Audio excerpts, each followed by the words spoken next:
Hoje eu vou falar da tão esperada lei de conversão da medida provisória 936 na lei 14.020, que ela prevê a suspensão dos contratos de trabalho e redução de jornada de trabalho e salário. Então, se você quiser saber mais sobre isso, fica aqui comigo até o final desse vídeo.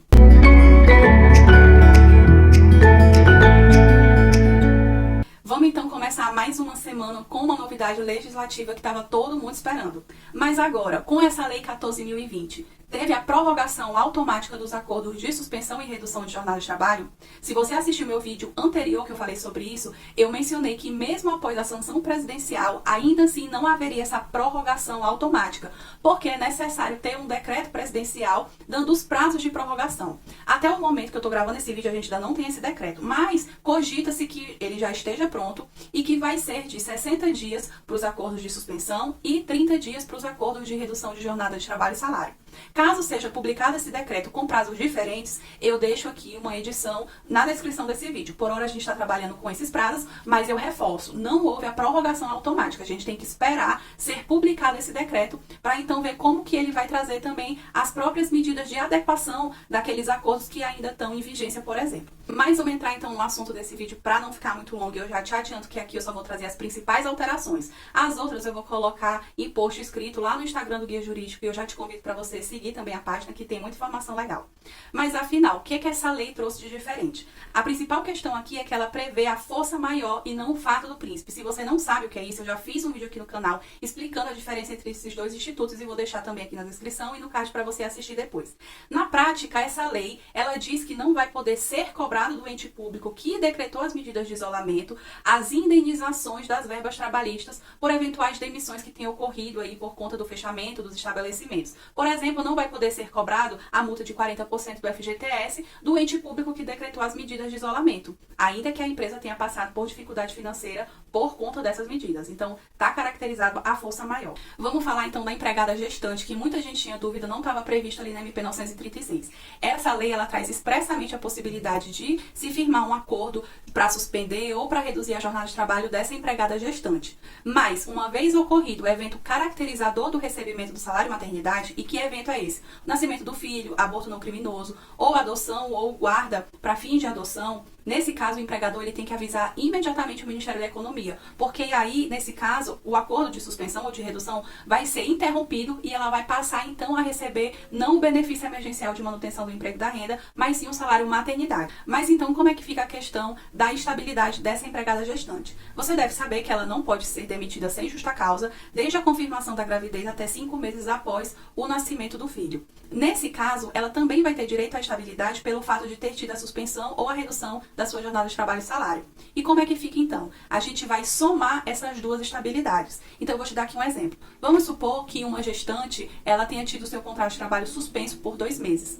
Nesse caso, ela vai ter tanto a estabilidade de gestante, como também a estabilidade por mais 2 meses, pelo fato de ter tido essa suspensão do contrato. E esse prazo de 2 meses vai começar a ser contado quando encerrar essa primeira estabilidade. Mas e o empregado aposentado? Como que fica a situação dele? Eu já fiz um vídeo anterior aqui falando justamente que era necessário o empregador fazer o pagamento de uma ajuda compensatória ali no valor do auxílio emergencial que esse empregado teria direito. E olha, a gente realmente acertou em cheio, porque essa lei trouxe justamente isso.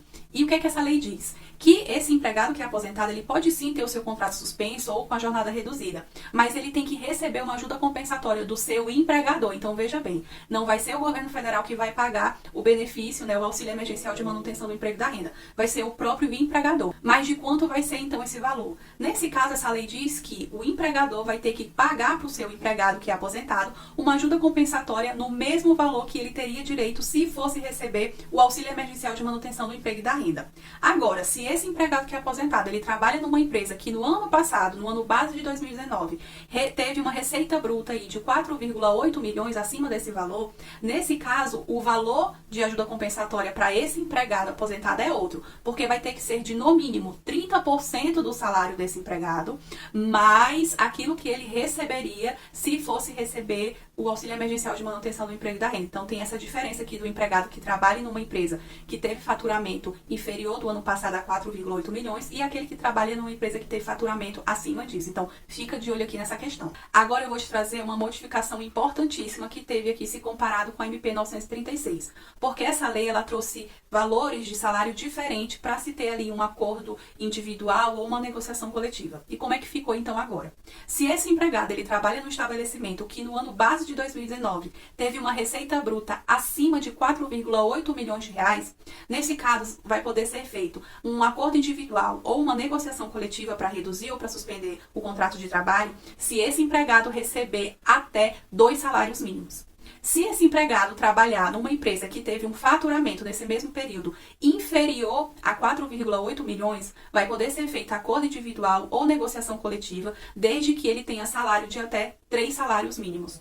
Agora, também vai poder ser feito acordo individual ou negociação coletiva se esse empregado ele tiver diploma de nível superior e receber ali 2 vezes o limite máximo de benefícios do regime geral da Previdência, que deve dar ali em torno de 12 mil reais aproximadamente.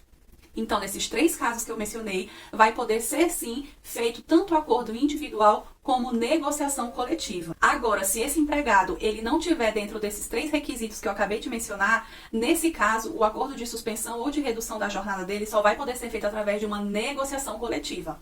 A não ser que se trate de uma redução, por exemplo, de 25%, ou se da redução ou da suspensão não tiver uma diminuição do valor mensal que esse empregado venha a receber. Então, nesses 2 casos, ainda que ele não esteja de acordo com esses 3 parâmetros que eu coloquei aqui para você, vai poder sim ser feito um acordo individual. Caso contrário, só através de negociação coletiva. Outras 2 alterações que essa lei trouxe é que ela veda a dispensa sem justa causa daquele empregado que é pessoa com deficiência, e ele também diz que fica a critério do empregado e empregador de comum acordo cancelar ali o aviso prévio para então firmar um acordo de suspensão ou de redução da jornada de trabalho e salário. E para fechar esse vídeo com chave de ouro, eu queria te trazer uma novidade bem interessante para o empregado que essa lei trouxe.